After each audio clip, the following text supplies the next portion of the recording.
Welcome to the Game Club. A little quieter than usual this time around. Yeah, it's just us. We showed up to work. Everybody else. Well, it's just because... Shut up, Meg. You're not on camera. She didn't even show up today. I hear she's a big slacker. Not even supposed to be here today. And Gus got abducted by some live action thing. Yeah, a whole bunch of people are away. So we ended up playing this week's Game Club game, which was This War of Mine, which has been this has been recommended since pretty much the beginning, basically since Valiant Hearts, right? Since we played that one, and you can see immediately why people would link the two and make us play two. Because why be depressed about one thing when you can be depressed about two things? We haven't had a lot of ups, I gotta say, in the Game Club. Is it just me, or is art really depressing? Art's super depressing, man. It's depressing is like the easiest way to make someone feel. Right, in reaction exactly. To art, I was going right? to say, people don't consider happiness feeling. And if they want you to feel something, it's probably depression. I think the same thing about movies, by the way. I always think that, like art movies, always depressing. Always a downer. Well, what about Chef? That was the big guy, directed Iron Man, Jon Favreau. Okay. I got there. Didn't see it. Not really a downer. It's got some, but it ends on a good note. That movie was basically just a story, like a parallel for his view of Hollywood, isn't it? Oh. You're getting way too much into the art for me. Okay. This War of Mine. This War of Mine. So this game is, at its heart, it's a resource management game that sets you in the siege of Sarajevo during the Bosnian War, and you have to survive until ceasefire. The good news is you don't have to survive the entire siege, which was, we just looked this up, it was 1,425 days was the total siege. Oh boy. In this, you only have to survive, well, it depends on the scenario you get, but anywhere from like 25 to 45 days. I like the 25. Did it go as low as 25? I thought It goes as low as 25, wow. But I think that's also because it's harder. Okay, so yeah, so there's several things that influence your survival, including you have to contend with temperature, food, resources, other NPCs raiding and attacking you, your own mental state. You could depress yourself to death. Yeah, by playing it? It started to feel that way, yeah. This is definitely one of those games where I was like, oh, I don't want to do it anymore. The choices, they just make me hurt. The second I started playing it, because what I've been playing a lot of lately is Fallout Shelter. And so have you seen it at all? You're an Android player, so... I have an iPad at home, but it's a Gen 2, so I got to play it for about 20 minutes, and then the population was too much, and it was like, I can't do it. Yeah, but I'm an Apple product, I suck. The look is very similar, though, in that it's like it's side, almost like a tiny tower, or... It's like a cross-section of It's cross-section of a building. Yeah, where you can see through... You have a literal fourth wall that is just not there, that you can see through. You are the fourth wall, Ryan. That's right. We as an audience are the fourth wall. So it's a lot like that, but unlike Fallout Shelter, people can die, so it's depressing. It moves really... Is it just me, or does it feel like it moves really slowly? Trying to get anything done in a day is just like watching water boil. I think the pacing of it is part of the way that they've chosen to present the game. So, yes, it moves kind of slow. The whole atmosphere is kind of set to some degree by that pace. So it's kind of plotting. You can run from place to place if you double click, but most of the time you just kind of walk, and then I will commend them on, there are many different status effects that your character can be suffering from. You can be sick, you can be hungry, you can be tired, you can be sad. Wounded. You can be, injured.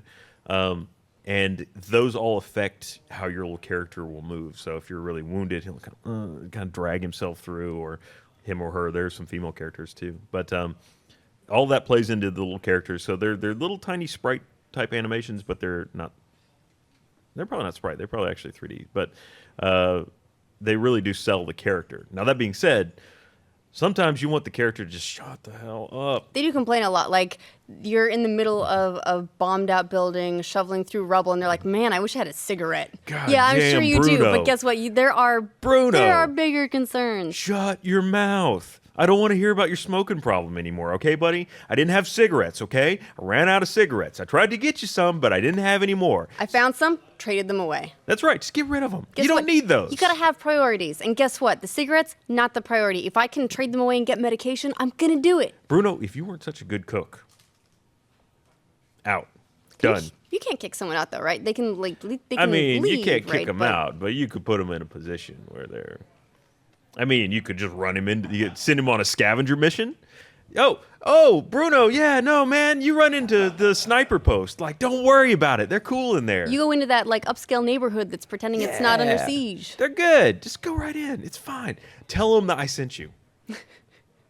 Yeah, no, it can go bad real fast. I almost lost my scavenger guy, Marco. Oh, really? How? Just by well, that's the weird thing. So it's divided into basically 2 games. There's the scavenge game, which happens at night because you can't go out during the day because you'll get sniped in the head. It's a little bit like what's the game that is coming out? Fortnite? Fortnite? Yeah, that is It's a the game game coming that's out. it's like base building during the day, and then at night it's like a Kind of, survival. yeah. Where there's 2 phases. Yeah. And yeah, so during the day you build up your base. You can build multiple different stations that will allow you to craft. Like there's a cook station to make more efficient food.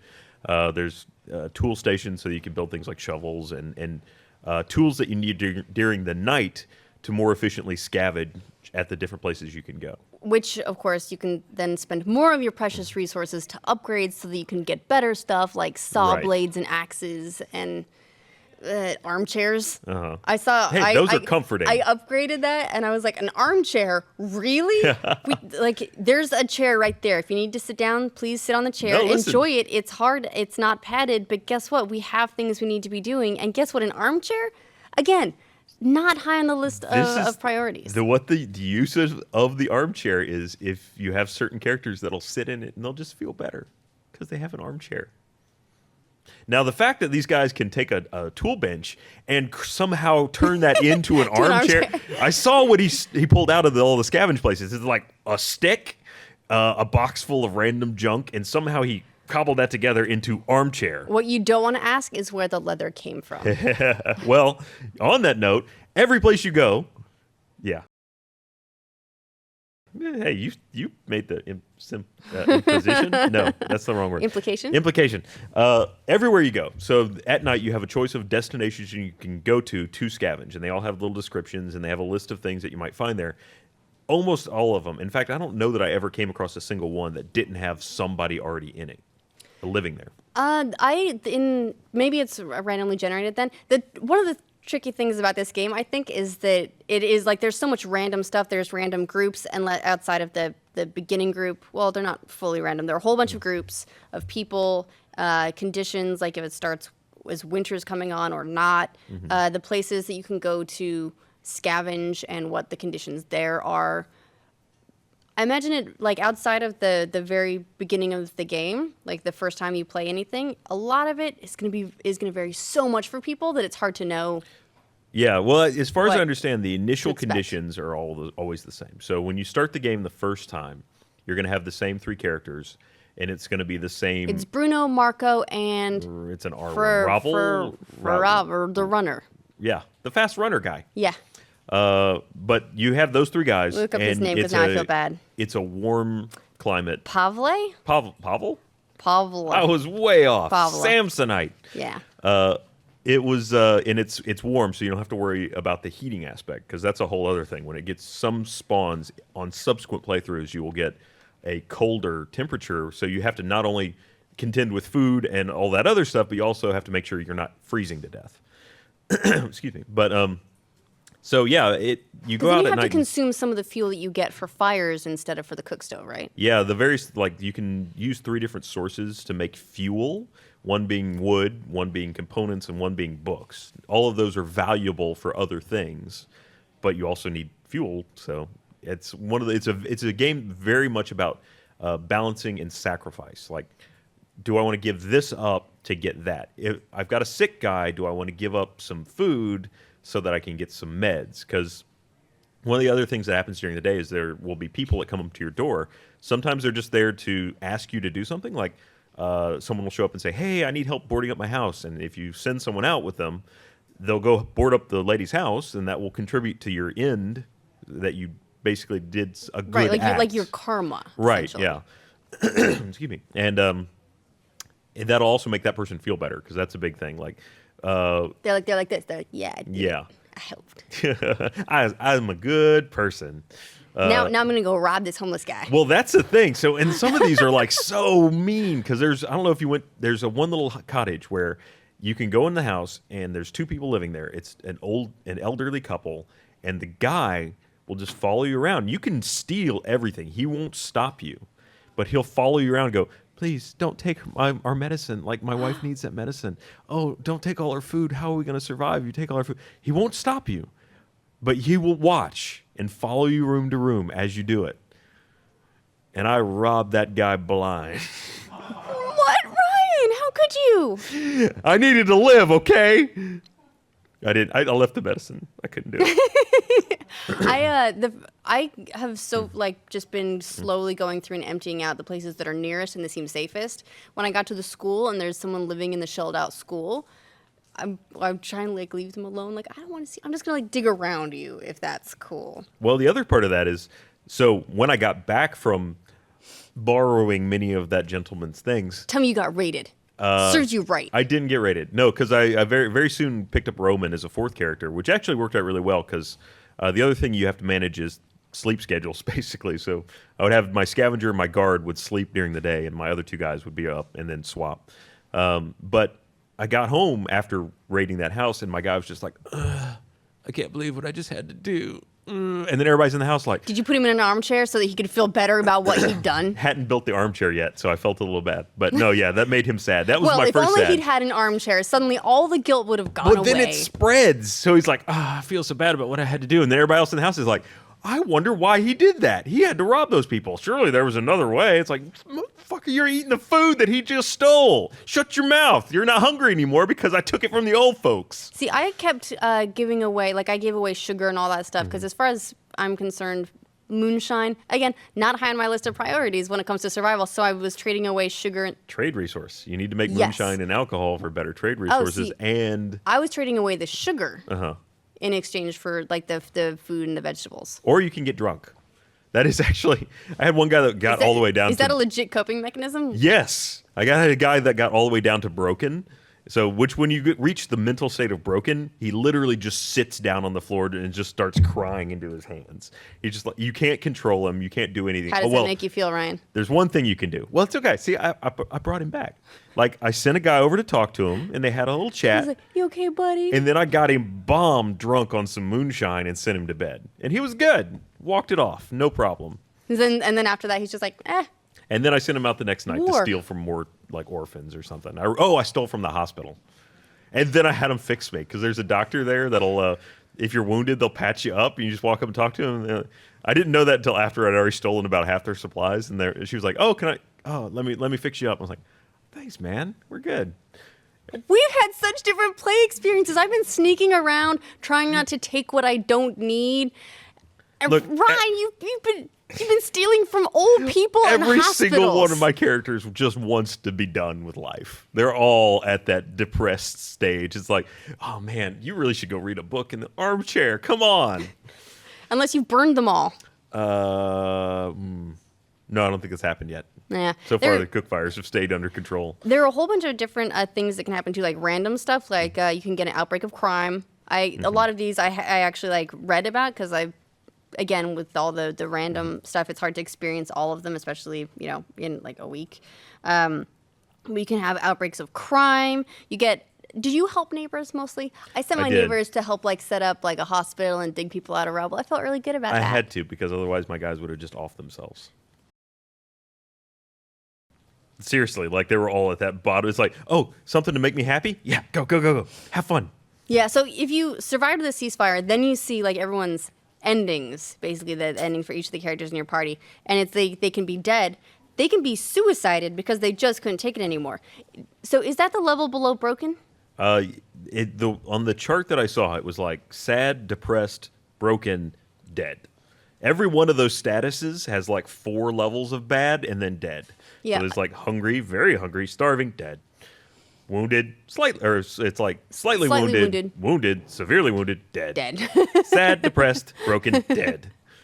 Yeah, I would let everyone get to stage 2 at least like on the hunger and things like that, being like, we don't have time for just a little bit hungry. You just got like a little rumble. We don't have time suck for it up. that. Tighten up the belt. Yeah, but once it would get below that, I'd like rotate everyone through sleeping as much as possible, trying to just manage everyone, keep them okay. I didn't need an armchair because I didn't send anyone out to loot old people. Well, you will. I probably will. You will. When you get to the upper This is range so of days, depressing. yeah.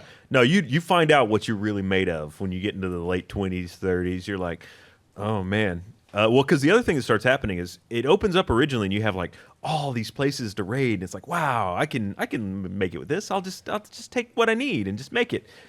Fighting comes in and starts limiting the number of places that you can go. So all those places you could have gone, you can't go anymore. And now it's just you and these 6 or 7 places you've already been, and they're like, I guess I just have to take it. So there are a whole bunch of different events that can occur in the game. So there's the outbreaks of fighting, outbreak of crime, winter. There's a bunch of stuff you can find out about on the radio, I guess, like when the ceasefire is coming. I want to make a radio. I made a radio. I listen, and you have to actually dial it too. Really? Yeah, I mean you kind of take your mouse and drag it around and dial it, and there are a bunch of different stations. There's like weather and there's news. You can get some information about local areas. There's it's worth building. One of the things that's really frustrating about the game is that you're like, I want to build a radio, but I need to build this first. Oh, now I'm out of components. Yep. Now I have to go loot more components. Oh, do I need a radio or do I need something else? It's all back to the some of this stuff sacrifice. away? Constantly It's tough. deciding what choices you need As to make. far as trying to simulate the stress of being a civilian in a war-torn city like that, not going to say that we totally get it, but I felt stress. It did do a good job of creating an emotional response, or at least some kind of response. And if that's what you're going for, good. Now, I don't know, we probably should kind of wrap up here. Do you have a final thought on was that a good experience? It was a good experience. I wouldn't say it's the kind of good experience I had while playing something depressing like The Cat Lady is an example, because that was a super depressing game. Yeah. But with that one, I felt a lot more engaged with the characters that I was trying to help. In this case, I was just trying to make it through the game, and I didn't remember the good runner guy's name. I just remember like runner guy and scavenger guy and cook guy, and I don't know a lot Captain about Butts, them. cigarette runner. Captain Butts. And so I don't feel like I'm as invested in the well-being of any of the characters so much as in my success in beating the game. That makes sense, because you're more that third-person omniscient sort of point of view. So you're controlling multiple characters. So you never really get tied into one. It is more of a I want to win than I want this guy to make it. Yeah, so it's a little bit weaker an experience in that regard, but I feel like it plays well, if slowly and sometimes frustratingly. I also not sure how well I would cope with it playing much faster. I think it's an interesting, really, it's a cool take on the war experience, coming at it from the completely different side. That's not like, let's just shoot everything, it's gonna be awesome. Right. This is like the super depressing people caught in the middle part. Great in that regard, really valuable. Not the most fun game I've ever played. Yeah, that's pretty much nails it for me too. It does a really great job of all of the artness of the game is great. The promotion of a reaction, and if that's the kind of thing you're into, the kind of a pseudo 2D side scroller stealth / survival game, you might enjoy it, especially if you like being stressed out a lot, which some people, that's their type of game. It wasn't really for me, but it was a well-done game of that genre. So basically, this is like the Oscar bait of video games. Yes, exactly. And that's not a bad thing. No, it's just that you there's a have crowd to go, for that. You go into it, you need to have very specific expectations that this is not a game you're going to enjoy. Yeah, I'm not going to get to the end of it and go like, yeah! But be you like, will feel enriched. Oh, I made it. You'll feel like, Catharsis. yeah. Yeah. Yeah. All right, should we pick next week's game? Let's do it. All right. All right. Wheel it Bring out. out the cylinder. Well, the table's empty. So. Oh, bring it out. Oh, okay. there we go.